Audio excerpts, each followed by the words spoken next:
Scorching silver and pumice stone. That was what the most feared alpha in history used to tear his own flesh. Desperate to erase the soul mark binding him to a peasant. He thought he was purging a weakness. Instead, he was declaring war on the very creator of his kind.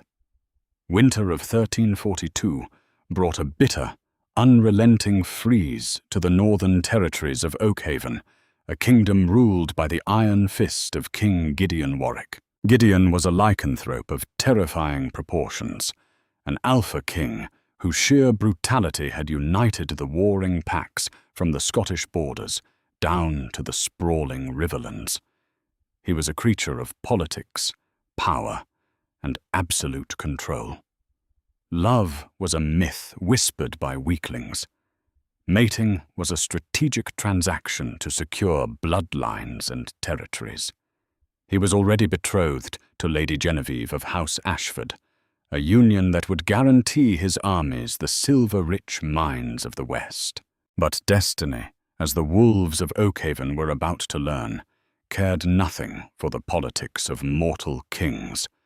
The annual solstice feast was in full swing within the great stone walls of Castle Warwick. Lords and ladies, clad in heavy furs and velvet, feasted on roasted venison beneath the flickering glow of iron chandeliers. Among the shadows of the grand hall, scrubbing the ale-stained cobblestones, was a lowly scullery maid named Aurelia Hastings. Aurelia possessed no grand lineage. She was covered in soot, her coarse linen dress frayed at the hems, her face hidden behind tangled waves of dirt-streaked hair. Nobody knew where she had come from. She had simply appeared at the castle gates months prior, begging for shelter in exchange for back-breaking labor.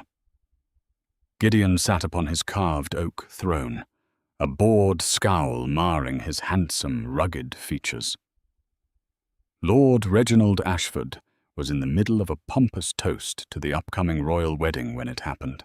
A scent cut through the overwhelming smells of roasted meat, stale ale, and the musky perfume of the nobility. It was the scent of blooming jasmine after a lightning storm, sharp, electric, and utterly intoxicating. Gideon's crimson eyes snapped open. The wolf inside him, a dormant, snarling beast of pure malice, threw itself against the cage of his ribs, howling a single, deafening word: mate. Driven by an ancient, uncontrollable instinct, Gideon stood. The grand hall fell into a deathly silence as the Alpha King descended the dais. He pushed past Lord Ashford, ignoring the gasps of his courtiers, moving with the predatory grace of a stalking shadow. He bypassed the noblewomen in their fineries, his gaze locking onto the kneeling figure by the hearth. Aurelia looked up, her striking, mismatched eyes, one the color of a stormy sea, the other like liquid gold, widening in sudden alarm. As Gideon stopped before her, a searing, blinding heat erupted on the left side of his neck, right over his collarbone. He hissed, clutching the spot, but the magic was undeniable. A glowing, luminescent mark was burning itself into his flesh. It was a crescent moon, intertwined with a celestial weeping willow. An identical mark blazed to life on Aurelia's wrist, casting a blinding silver light across the dark, soot-stained stones of the hall. The entire court erupted in whispers. Lady Genevieve dropped her golden goblet, the wine pooling like blood on the floor. "A trick!" shouted Abigail Turner, the head housekeeper, stepping back in horror. "The wench has cast a hex on the king." Gideon stared at the glowing crest on his skin, then at the trembling, filthy girl at his feet. Revulsion violently warred with the primal urge to claim her. A scullery maid?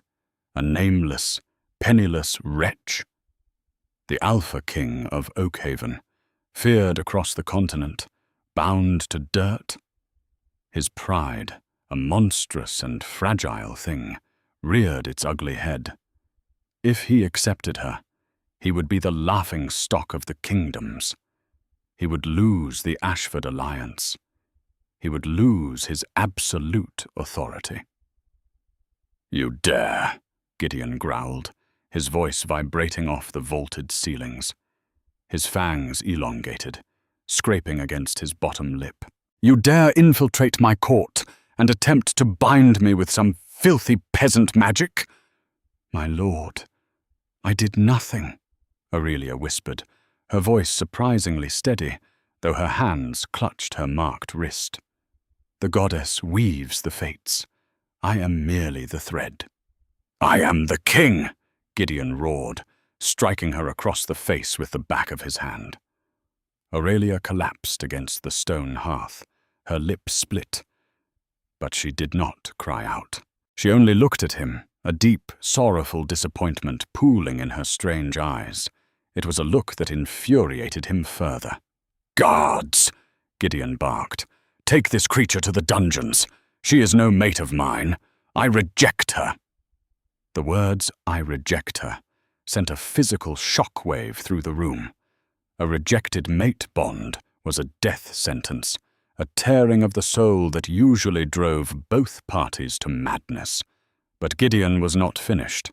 Driven by an arrogant, blinding fury, he turned to his royal physician, Master Thomas Linley. "Bring me the silver scrub, pumice, and boiling lye," Gideon commanded, tearing the tunic from his chest.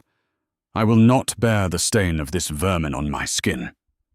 What followed was a display of cruelty that would be whispered about in terrified tones for centuries. In the center of the hall, refusing to show even a flinch of pain, Gideon dipped a stiff, boar-bristle brush into a bucket of boiling lye mixed with silver shavings. He scrubbed the glowing mark on his collarbone until the flesh was raw, bloody, and smoking.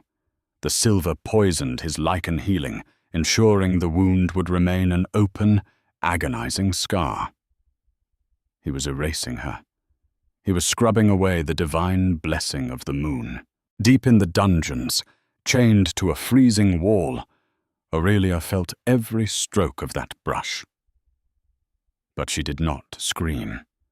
As the physical mark on her wrist began to bleed and turn a sickly, necrotic black, a terrifying, ethereal calmness washed over her. The illusion was breaking. The test was over. 3 days later, the sentence of exile was carried out. Gideon, feverish and leaning heavily on his throne due to the festering silver-poisoned wound on his neck, ordered his beta, Rowan Sinclair, to drag the girl to the edge of the howling woods and leave her to the elements. The howling woods were a jagged, frozen wasteland, populated by ravagers, mindless rogue wolves who had succumbed to their animalistic bloodlust. To be left there without a winter cloak or a weapon was a guaranteed, brutal death. Rowan Sinclair was a man of duty. But as he led Aurelia out of the castle gates, pulling her by a coarse rope tied around her waist, a heavy sense of dread settled in his gut. There was something unnatural about the silence of the girl. She walked barefoot through the knee-deep snow, yet she did not shiver. The frost seemed to melt the moment it touched her pale skin. When they reached the treacherous tree line of the howling woods, Rowan stopped. The wind was shrieking, yet in the immediate radius around Aurelia, the air was eerily still. "I am sorry, little bird," Rowan murmured, his conscience finally cracking. He unclasped his heavy bear fur cloak and moved to drape it over her trembling shoulders. "The king is blinded by his own vanity. Survive, if you can." Before the cloak could touch her, Aurelia raised a single, dirt-stained hand. Rowan froze. He didn't just stop moving. His lichen muscles locked completely. An overwhelming, crushing aura forced him to his knees in the snow. He couldn't breathe. He couldn't blink. He was looking at a scullery maid, but his soul was suddenly staring into the vast, terrifying expanse of the cosmos. "Keep your warmth, Rowan of House Sinclair," Aurelia spoke. Her voice was no longer the soft, frightened tremor of a human. It echoed with the resonance of 1,000 chiming bells and the deep, rumbling gravity of shifting tectonic plates. "You have shown mercy where your king showed only rot. Tell Gideon Warwick that he has scrubbed his own salvation from his flesh. Tell him the moon is closed to him." With a sudden, blinding flash of iridescent light, the dirt and grime vanished from her body. The frayed linen shifted into a flowing gown of woven starlight. Her hair, once a matted brown mess, flowed out in cascading waves of pure, glowing silver. Rowan wept, his face pressed into the freezing snow, instantly realizing the horrific mistake his Alpha had made. This was no peasant. This was the mother of wolves. This was the moon goddess, incarnate, walking among her creations to test their worthiness. And the Alpha King had beaten her, rejected her, and thrown her to the wolves. Aurelia turned and walked into the howling woods. As she stepped past the tree line, the horrific, snarling ravagers emerged from the shadows. But they did not attack. Dozens of monstrous, bloodthirsty beasts fell to their bellies, whimpering and whining, pressing their snouts to the dirt in absolute, terrified submission as she passed. Rowan raced back to Castle Warwick, his heart hammering against his ribs, but he was already too late. The curse had begun. It started with the sky. By midday, the sun was swallowed by a thick, bruised purple cloud cover that would not lift. When night fell, the wolves of Oakhaven looked up to the heavens and screamed in horror. The moon was entirely gone. Not obscured by clouds, not in a new phase. It was simply erased from the sky, leaving a pitch-black, suffocating void. Without the moon, the rot set in immediately. Inside the royal chambers, Gideon collapsed, coughing up thick black blood. The mutilated flesh on his collarbone, where he had scrubbed away his mate mark, began to necrotize, spreading dark, spider-web veins up his neck and down his chest. The agonizing pain was nothing compared to the terror of his inner wolf. His wolf was dying. It was completely severed from the lunar magic that sustained their kind. Panic swept through the kingdom. Crops that were stored for the winter turned to ash in their silos. The kingdom's rivers froze solid, turning black as obsidian. But the most horrifying affliction struck the lichens themselves. When a group of border guards attempted to shift into their wolf forms to fight off a bandit raid, their bones broke, snapping and twisting in gruesome directions. They became trapped in agonizing half-transformations, paralyzed and shrieking in pain. The gift of the shift had been revoked. The goddess had taken back her blessing. Rowan burst into the royal chambers, finding Master Thomas Linley frantically applying useless poultices to the king's rotting chest. Lord Reginald Ashford and Lady Genevieve stood in the corner, pale and terrified. "Beta," Gideon rasped, his eyes sunken and yellow, his arrogance replaced by a primal, overwhelming panic. Did you dispose of the creature?" Rowan walked slowly to the foot of the bed. He looked at the dying king, the political alliances, the grand tapestries, and realized how utterly meaningless it all was. "I disposed of nothing, my king," Rowan said, his voice hollow, ringing with a fatalistic certainty.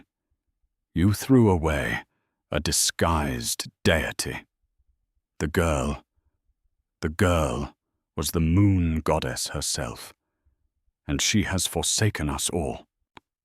Silence fell over the room, broken only by the ragged, wheezing breath of a king who had just realized he had mutilated his own soul and doomed his entire species, all for the sake of a pride that was currently rotting the flesh from his bones. Madness consumed Castle Warwick within a fortnight.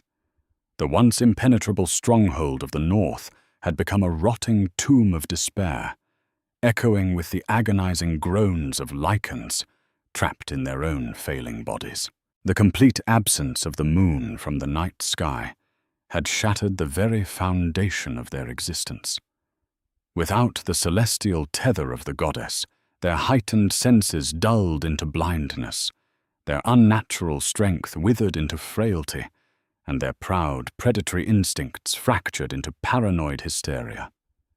Inside the royal chambers, the air was thick with the stench of necrotic flesh and burning sage. King Gideon Warwick, the most terrifying alpha to ever walk the continent, was a wretched shadow of his former glory. He lay upon his massive four-poster bed, his skin the color of dirty parchment, his breathing reduced to a wet, agonizing rattle. The wound on his collarbone, where he had so viciously scrubbed away the divine mate mark with pumice and boiling lye, had spread, had black, calcified veins crawled up his throat and down his powerful chest, poisoning his blood with the very silver he had used to reject his soul. Lady Genevieve of House Ashford did not stay to comfort her betrothed. On the 5th day of the rot, when it became clear that Gideon's inner wolf was dying and his kingdom was crumbling, she packed her velvet gowns and fled. Lord Reginald Ashford, recognizing a doomed reign when he saw one, broke the marriage pact and withdrew his armies, leaving Oakhaven utterly defenseless. The political power Gideon had sacrificed his soul to secure had vanished like smoke in a winter gale. Only Beta Rowan Sinclair and the royal physician, Master Thomas Linley, remained by the dying king's side. "The kingdom starves, my Alpha," Rowan reported, his voice hollow as he stood by the frost-covered window. "The rivers are frozen black. The livestock die in their pens. The southern packs are rallying on our borders, sensing our weakness. By the next solstice, Oakhaven will be nothing but a graveyard." Gideon squeezed his eyes shut, a ragged cough tearing from his ruined throat. Every spasm sent a jolt of pure, fiery agony radiating from the black scar on his neck. "And the girl?" he rasped, the word tasting like ash on his tongue. "Aurelia. She has gone into the howling woods, my king," Thomas Linley whispered, nervously wringing his hands over an ancient, crumbling tome bound in wolf-hide. "I have scoured the oldest archives of the first Lycan kings. The texts speak of an event like this, millennia ago, when the first Alpha defied the natural order. The rot is not an illness, Your Majesty. It is a divine severance. The moon goddess Lumina has turned her face from us. We are cut off from the source." Gideon forced his heavy eyelids open, his crimson irises now a dull, sickly yellow. "Is there a cure?" Thomas hesitated, glancing at Rowan before looking back at the broken Alpha. "Not a cure, my king. An atonement. The ancient texts state that only the tear of the goddess, willingly shed for the one who wronged her, can wash away the silver poison and mend the severed tether. But she will not grant it to a king. She will only grant it to a penitent." The words hung heavy in the stifling air. Gideon Warwick had never begged. He had conquered, he had slaughtered, and he had commanded. Humility was a foreign concept, a weakness he had spent his entire life brutally eradicating from his mind. He had beaten a scullery maid because his monstrous pride could not fathom kneeling to a peasant. And now, the universe was forcing him to his knees. Slowly, agonizingly, Gideon pushed himself up. The black veins on his chest pulsed with venom, but a new, desperate resolve hardened his jaw. He threw off the heavy furs and swung his trembling legs over the side of the bed. "My king, you cannot walk," Thomas gasped, rushing forward. "Your heart is failing." "If my heart fails, let it fail on the path to her," Gideon growled, pushing the physician away. He looked at Rowan, his beta, the only man who had shown the goddess mercy. "Strip me." Rowan blinked, confused. "Alpha, strip me of my royal colors," Gideon commanded, his voice gaining a fraction of its former terrifying thunder. "Bring me the lowest, coarsest linen from the servants' quarters. Bring me no furs, no boots, no weapons. I scrubbed her from my flesh in front of my court. I will walk to her in the rags she wore when she begged at my gates." Rowan's eyes widened with profound respect. Within the hour, the terrifying Alpha King of Oakhaven stood in the freezing courtyard, dressed only in frayed, soot-stained linen trousers and a thin tunic, his bare feet sinking into the freezing, blood-stained snow. He wore no crown. He bore no sword. He was just a dying man, carrying the weight of an entire pistol. "I go alone," Gideon announced to the gathered, sickly remnants of his pack. They watched in Tundsung as their proud king shivered violently in the winter wind. "You will die before you reach the tree line," Rowan argued, stepping forward, his own body aching from the early stages of the rot. "I am your beta. My place is by your side." "Your place is keeping our people alive until I return," Gideon countered, clapping a freezing hand onto Rowan's shoulder. "If I fall in the snow, then Oakhaven pays for my arrogance. Pray that the Mother of Wolves has more mercy than I did." With that, Gideon turned and began the agonizing march toward the jagged black silhouette of the howling woods. Every step was pure torture. The snow sliced into his bare feet like glass. The bitter wind ripped through his thin tunic, turning his skin blue and freezing the black blood weeping from his neck. His lichen healing was entirely gone. He was feeling the brutal elements as a fragile, breakable human. The howling woods were a nightmare of twisted thorns and freezing fog. As Gideon crossed the threshold where Rowan had left Aurelia, the temperature dropped precipitously. The darkness under the canopy was absolute, save for the horrifying, glowing red eyes of the Ravagers stalking him from the brush. In his prime, Gideon would have released a dominant, earth-shaking roar, forcing the mindless beasts into submission. But he had no alpha aura left. He was prey. A massive, mutated Ravager, its fur matted with dried blood, and its jaw completely unhinged, lunged from the shadows. It pinned Gideon to the frozen earth, its putrid breath washing over his face as its jaws clamped down on his shoulder. Searing pain exploded through Gideon's body. He could feel his collarbone cracking under the pressure. Instinct demanded he fight back, to tear the beast's throat out with his bare hands.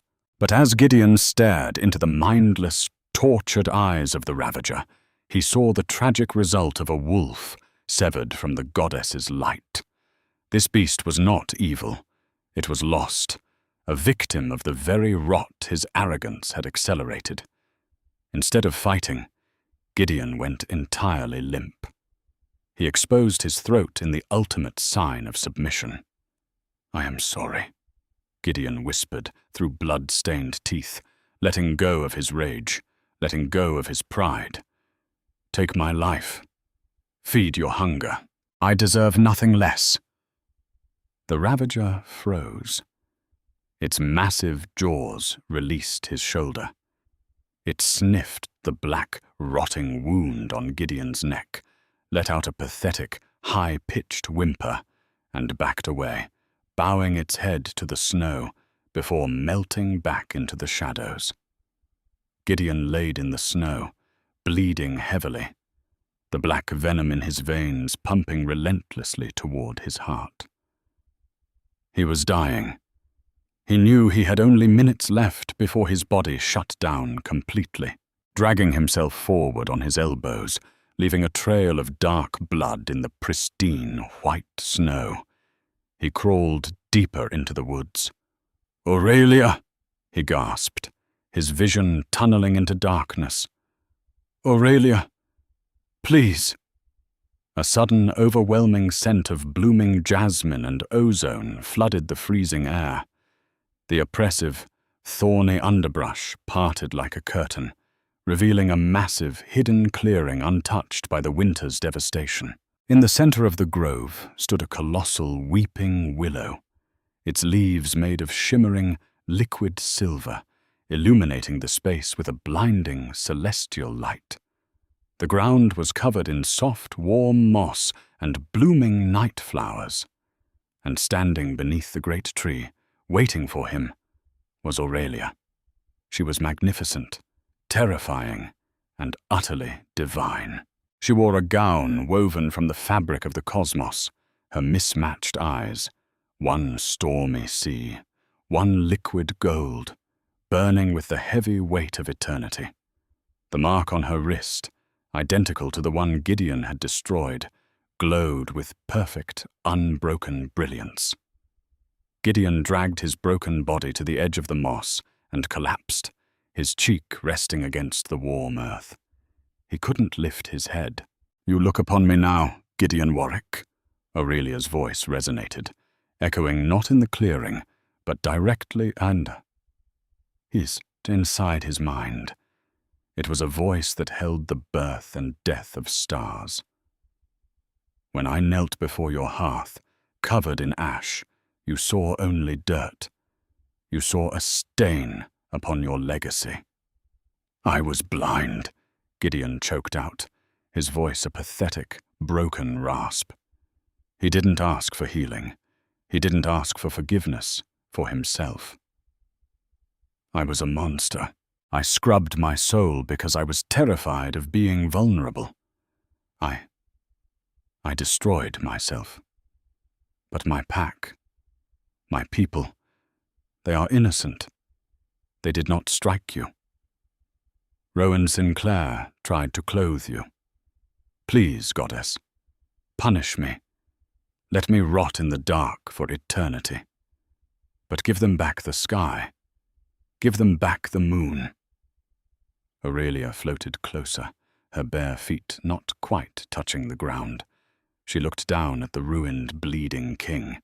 The absolute certainty of his impending death was written in the black veins reaching his jawline. "You offer your life for theirs?" Aurelia asked, her voice softening, losing some of its terrifying cosmic echo. "The great Alpha King of Oakhaven, begging in the dirt?" "I am no king," Gideon wept, genuine tears mixing with the blood on his face, the first tears he had shed since he was a child. "I am nothing. I am just a man who threw away his heart. Save them, Aurelia. Please." Silence fell over the celestial grove. The silver willow leaves chimed like crystal bells in a sudden, gentle breeze. Aurelia knelt beside him. She reached out, her glowing, flawless hand hovering over the mutilated, necrotic flesh of his collarbone. "The mate bond is not a shackle, Gideon. It is a mirror," she whispered, her mismatched eyes shimmering with profound sorrow and a cautious, ancient love. "It shows you the reflection of your true soul. You violently rejected yours because you hated what you saw. But today, You crawled through the ice to die for your people. You have finally learned what it means to be an alpha. Aurelia leaned down. A single glowing tear, radiant and heavy with concentrated lunar magic, fell from her golden eye. It landed directly on the center of Gideon's rotting wound. The reaction was instantaneous and explosive. Gideon screamed as a pillar of blinding silver light erupted from his chest, shooting up through the canopy of the howling woods and piercing the thick purple clouds, suffocating the kingdom. The pure divine energy violently burned away the silver poison and the necrotic black veins, knitting his shattered bone and torn muscles back together in seconds. But the goddess did not erase his mistake entirely. When the agonizing light faded, Gideon lay panting on the soft moss, his body completely healed, his strength fully restored. He looked down at his collarbone. The mate mark, the crescent moon, and the weeping willow had returned. But it was no longer a soft, glowing emblem. It was a jagged, raised scar of liquid silver, forever branded into his flesh. A permanent, visible reminder of his cruelty, his arrogance, and his ultimate redemption. High above Oakhaven, the purple clouds shattered like glass.